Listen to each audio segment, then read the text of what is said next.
Hello and welcome to another video. This is the Bathtub. This is part 5 of the 5-part series I'm doing on Can You Have Fun for 50p.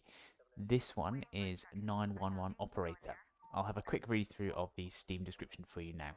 Game about the difficult work of people that manage emergency lines and services, answer incoming calls and react properly, give first aid instructions, advise, dispatch correct number of firemen, police, ambulances, or sometimes just ignore the call. Play on any city in the world.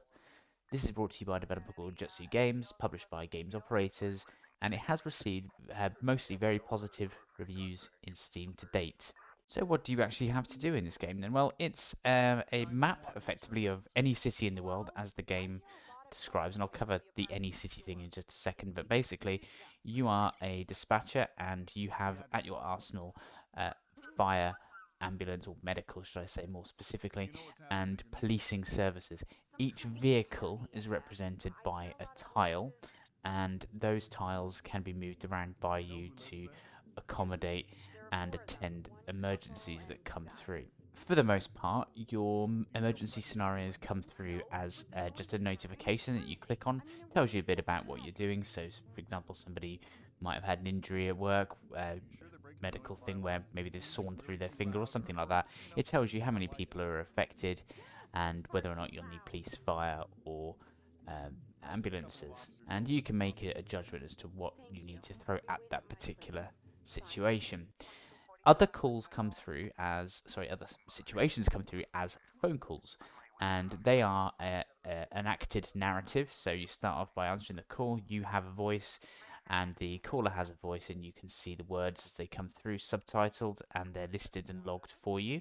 You can then have a conversation with them by making choices like asking them where they are, whether or not anybody's involved, if there are people involved, what's the status of those people, and you can keep asking the questions and actually advise them as well. So you can suggest that they maybe put someone on their side if they're in a particular medical situation, things like that. So you have and can carry out a conversation with the people who phone you, and then off the back of the information you receive from them or give them in return, you will then make a decision of what resource you send to that situation. That is ultimately it, to be quite honest, but there is a structure to this. So there's a couple of different game modes. There's free play, which is you can pick a city, and this is what I was saying about the any city thing. You can type any city in the world in, and I've tested this. I live in a city in England called Norwich, and I typed in Norwich, and it's there, and the map loads, and it's literally the like for like or like for like map even, and it's genuine. And as you go into the game, the emergency calls that come through and the emergency situations you're put into will have an address, and those addresses are actually roads and streets in Norwich, and I can only assume it would be the same for any city. But you don't actually realise they're real until you start playing in a city you're familiar with. Otherwise, for all you know, they could be made up. You know, if you're in England and you're playing a map in San Francisco, you don't know if the street names are right or wrong. But you get a real feel that they've gone to a lot of effort to actually get this right. In terms of some accuracy for anybody who wants to play in their local city. So for me, that's a really, really good thing. The other game mode is a campaign mode, so you get to choose a difficulty. There's four, I believe. It may prove that I've just got that wrong, and maybe there's more or less, but I think there's four difficulty levels, and each thing, as you can imagine, will add more depth to the game. So easy means you will have less emergencies to deal with, more time to deal with them, and potentially more resources to actually throw at these problems that you have to deal with. The harder the game, the faster these problems come through, and you have a finer balancing act to try and maintain so you don't lose control of the situations happening in the map. And subsequently, if you fail, you have reputation and efficiency points as you go through. If you fail, you end up getting fired, and you have to either repeat the level again or you can literally start all the way from the beginning again. If you do well in a scenario, you get to keep money, and that money can then be used to buy more vehicles. So you've got varying different types of vehicles. So, for example, the police, you can have motorbikes, police helicopters as you go through, police cars. With fire trucks, you have a standard fire truck, but you could also have technical vehicles.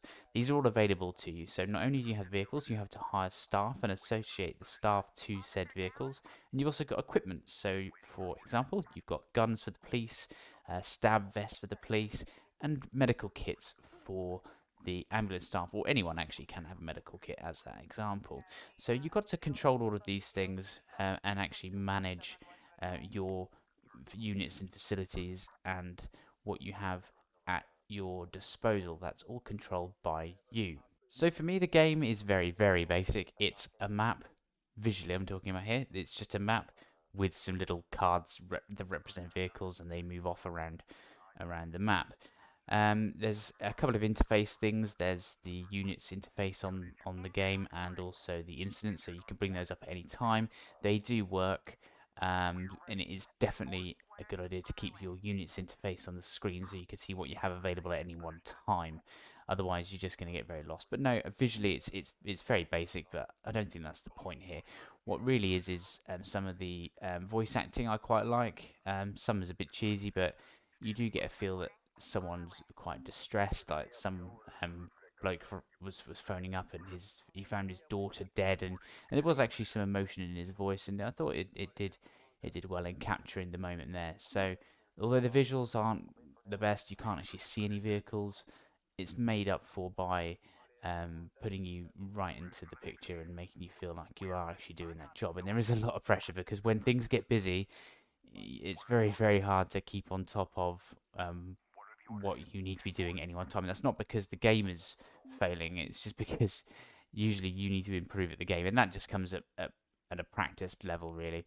And you just need to get better at it, because if you're going to manage more and more incidents, you just have to learn how to deal with that. That's one of those things. But that's the fun of it, and in that sense, that's good too. What I might like to improve though, if you have to redo a game, everything happens in the same order. So all of the calls that you have come through will just come through in the same order that they did in your last attempt.